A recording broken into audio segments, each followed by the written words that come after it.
I've owned 15 supercars in the last 4 years, and as a 24-year-old, I'm going to tell you exactly what it's been like to own them and whether or not I made or lost money. So let's go back to 21-year-old Liam. I was at this time growing my online coaching business. It was starting to go well. I was making good money, and like any 21-year-old, I wasted it all on a car.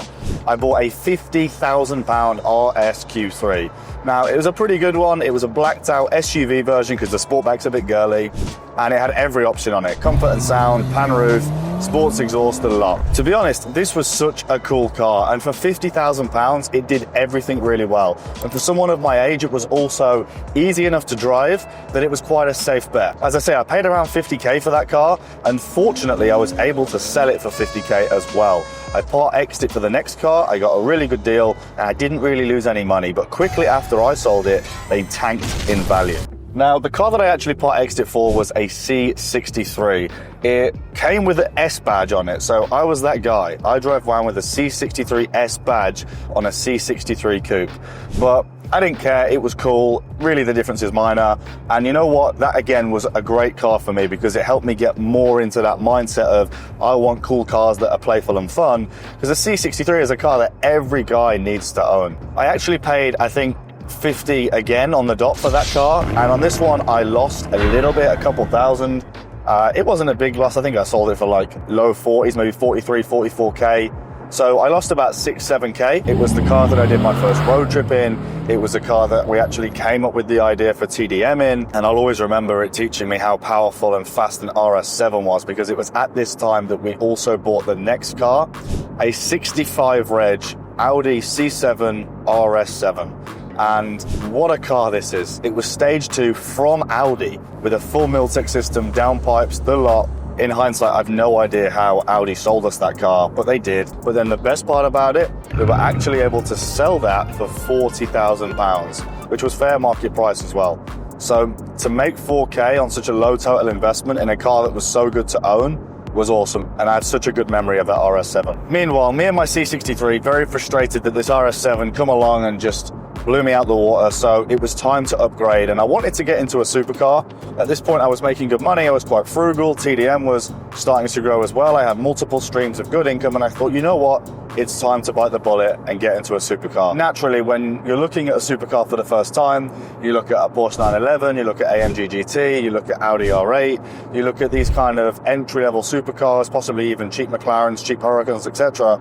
I ended up going for the Audi R8 V10 Plus because I didn't like the idea of having some bullshit wannabe McLaren, bullshit wannabe Huracan that was like 100,000 miles Cat C. So I decided to pick a maxed out, fully loaded R8 V10 Plus, Capristo exhaust system, carbon everywhere, heated buckets, the lot. And I gotta be honest, this is probably still to this day the most value for money car along with the RS7 that I've come across. I paid £90,000 for that car. And you know what?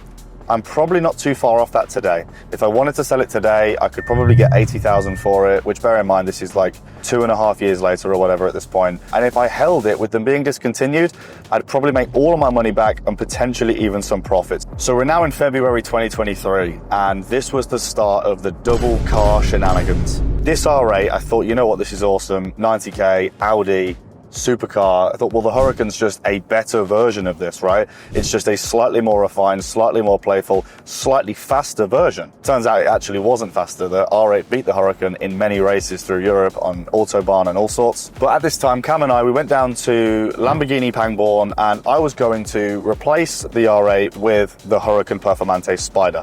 So I went down to check out this amazing ad personam red Performante Spider that was on delivery mileage with every option, comfort seats, everything you'd want in a Lamborghini Huracan. It was 240K at the time, and Cam was with me, and he ended up just buying it himself. So Cam bought the Huracan, and that meant that I was sat there feeling all sad. So I decided there's a Urus out there on the front, and I thought that Urus is awesome. It was orange, 22 plate, pearl capsule, looked fantastic as far as I'm concerned. It looked really cool with the Huracan as well. And I thought, you know what, if you buy two, probably going to get a good deal. So I proposed it as a little bit of a half-serious joke, and it worked out. And I actually managed to pick up in the end the Huracan for $238,000 and the Urus Pearl Capsule for $255,000. It was listed for 275. So we got back to the office with these two new Lamborghinis, and I remember the feeling was surreal because, remember, not so long back, Cam was on Universal Credit, I was flipping burgers at Mackey's. You know, not to kind of play on that whole, if I can do it, you can do it, cringy story that we get from most entrepreneurs nowadays. But it was a very surreal experience because only a couple of years prior, we had absolutely nothing. If I had to guess what that Urus was worth now, I would probably guess 210. So I've definitely lost a lot of money on that car. A bit of a shame. I don't know what I expected. I mean, Lamborghini Urus is held amazingly until they started announcing all of these new versions, but it's an SUV, it's an expensive one and all, and so really I kind of knew what I was getting into. You know, take the Urus to its rightful home. This is kind of where it belongs. It certainly blends in. The Huracan, on the other hand, has held really, really nicely. We obviously have an amazing spec, so if we were to sell it today, we would probably be able to get that full 240k back. If we needed to rush it off, maybe 230, but it's around the same ballpark. But then Reese, one of the guys in the office, was kind of looking around thinking, you know, what do I drive when we go to the gym and box at night or whatever we were up to? And so we thought, let's go back out and see what else is out there.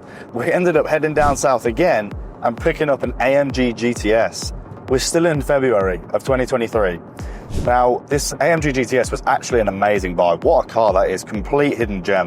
We paid like 70k for that car. It's still worth that to this day, probably a little bit more.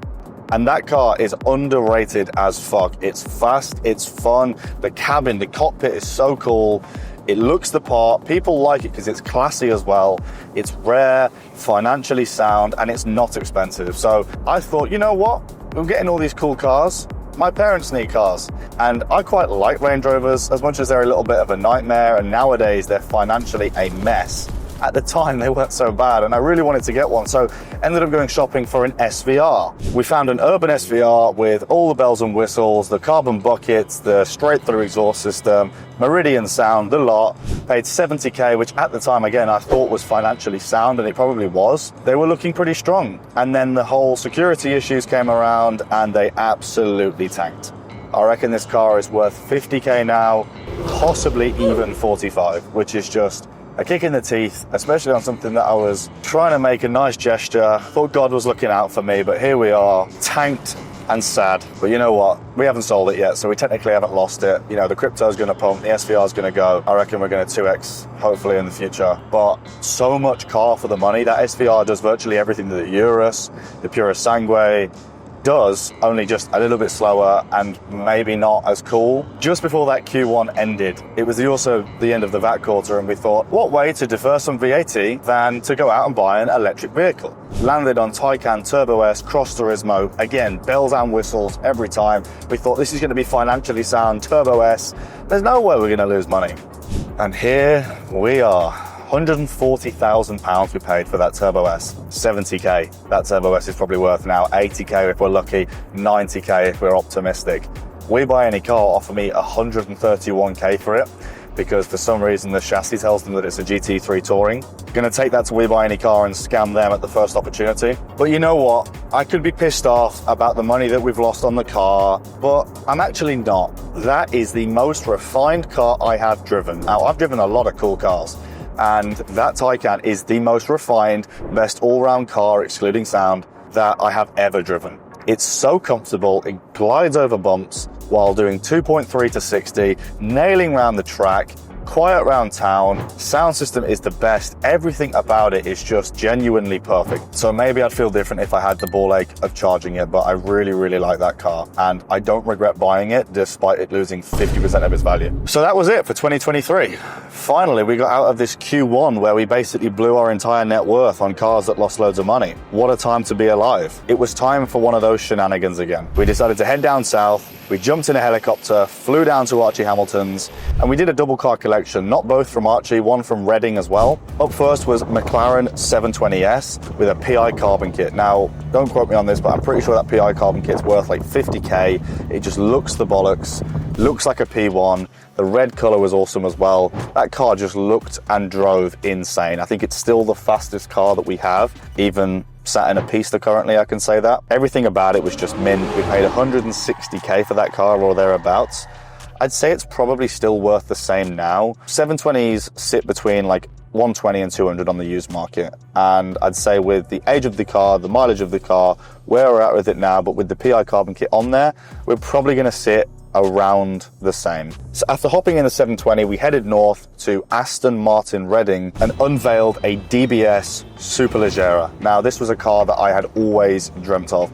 Ever since I was a kid, my granddad would encourage me to watch James Bond. I've always had a passion for James Bond. I just think he's cool in every way. And so being able to buy a car that closely matches the spec of that of what was in the No Time to Die film was a little bit of a dream come true, and it was definitely a box tick for me. It's a no-brainer to get a James Bond spec on an Aston Martin, especially one that's actually been in a film like the DBS Superleggera. Paid 140k for this car, which I think really is a steal. I'm pretty sure the list prices of those Superleggeras go up to like 300k. So the fact that I could pick up a car that was just 4 or 5 years old for 140k, really in my eyes is an absolute steal. And to be honest, it's probably worth the same now. They look really solid at the moment. I think the DBS market is a good place to be. For the first time in a long time, we had cars that didn't lose loads of money, which was a nice change. At this point, the driveway is nuts, right? We're in January 24 and the drive is just full of supercars, because bear in mind, after that C63 and RSQ3, we didn't sell a car. We were tracking all of the cars. We literally tracked everything. We tracked the Taycan, DBS, Urus, McLaren, R8, everything. And it's expensive to track these cars. Accumulatively across the year, we were probably paying a track car worth of costs in running and maintaining these cars while on track. So we thought, you know what? Let's just get another car and turn it into a track car. So we ended up picking up a BMW M2. This was a few years old. We paid 32k, great value if you ask me. And we spent about 25k making it into the ultimate track car. If you want to check out the video of us actually turning that M2 into a track car and taking it for a track day, click on the link in the description to and watch that full video. So we spent about 60k on the M2 all in. I reckon it's probably worth 50, 55 if we were going to try and sell it now with the full track conversion, because it's a full club sport spec, but with every last detail that you would want in a club sport spec M2 taken care of with the best parts. So I'd say it's very desirable for anybody. The difficulty is going to be actually selling that car, because not everyone's cutting about trying to buy a fully stocked track M2. Later that same day, we headed out and picked up my American dream, the F-150 Raptor. This is, again, another car that's just going to be basically impossible to sell. I paid 40k for this car, and I think it's probably worth the same. Depending on who you're trying to sell it to, you could probably sell it for anywhere between 30 and 50. Just a month prior, I was in the US and I was in Arizona, and I road tripped all around the southern states in an F-150, and I really liked it. I thought this is convenient, it's practical, it's cool.